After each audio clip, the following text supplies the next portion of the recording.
Bismillahirrahmanirrahim. Assalamualaikum warahmatullahi wabarakatuh. Alhamdulillahirabbil alamin wa bihi nasta'in ala umuri dunya waddin wa ala alihi wa sahbihi ajmain. Amma ba'du. Pertama-tama marilah kita panjatkan puja dan puji syukur atas kehadiran Allah Subhanahu wa taala. Karenanya lah kita masih bisa diberi kesehatan, kekuatan dan kelancaran. Sholawat dan salam semoga tetap tercurah limpahan kepada baginda kita Nabi Muhammad Sallallahu Alaihi Wasallam.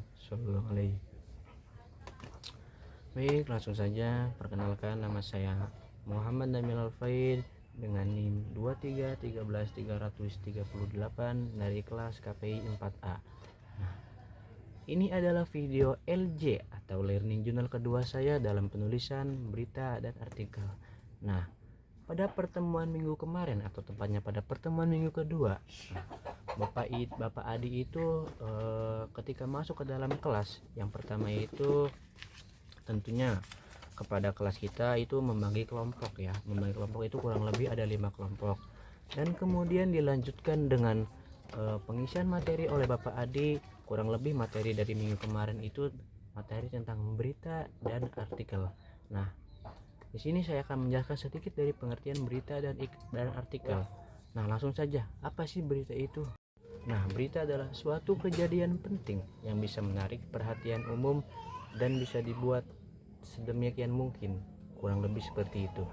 Nah, kemudian ada jenis-jenis berita. Nah, jenis-jenis berita yang pertama itu ada in-depth news, kemudian ada features news, ketiga ada short news, dan yang terakhir ada straight news.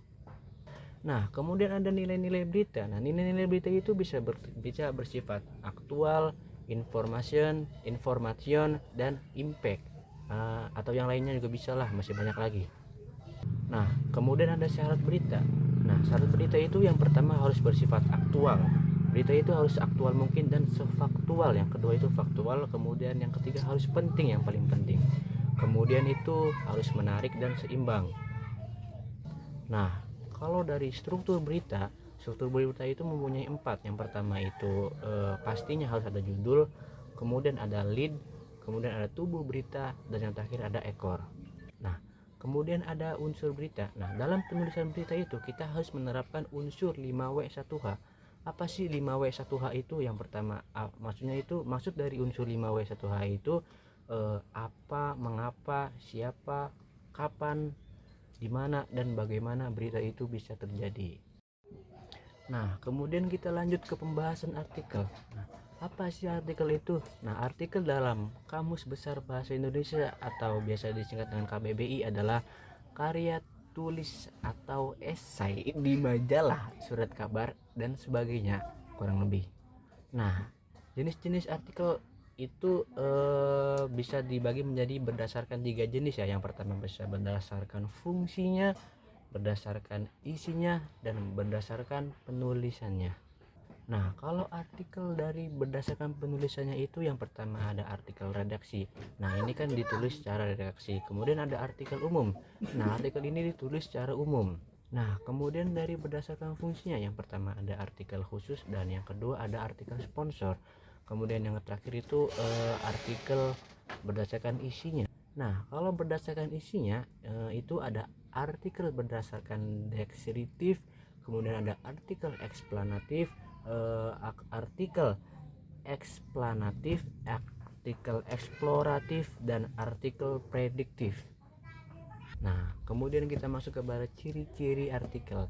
Nah, ciri-ciri artikel itu biasanya harus ada kayak berdasarkan lugas, logis, bisa juga tuntas, dan harus cermas, harus jelas, dan sebagainya.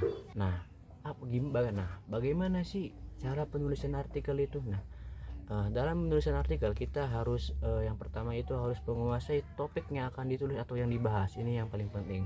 Kemudian kita buat judul yang semenarik mungkin atau sekreatif mungkin. Nah, yang ketiga itu buat tulisan langsung kepada poin, maksudnya langsung on the point gitu. Nah, kemudian buat simpulan di sebuah tulisan artikel dan sebagainya. Nah, kemudian apa sih fungsi dari artikel itu? Nah, artikel itu berfungsi atau bertujuan untuk kita untuk mendidik ya, bisa juga kayak untuk memberikan informasi, untuk menyebarluaskan gagasan, atau untuk menghibur bisa juga, dan yang lainnya. Cukup sekian dari saya Muhammad Nabil Alfain. Kurang dan lebihnya kameramen, kurang dan lebihnya saya mohon maaf. Selamat menjalankan ibadah puasa ya bagi yang menonton video ini ya. Semangat semangat semangat puasanya, semangat semangat. Ini adalah puasa kedua saya, jangan mokel, harus puasa full. Semangat semangat semangat. Nah, sekian, maafkan saya. Wassalamualaikum warahmatullahi wabarakatuh.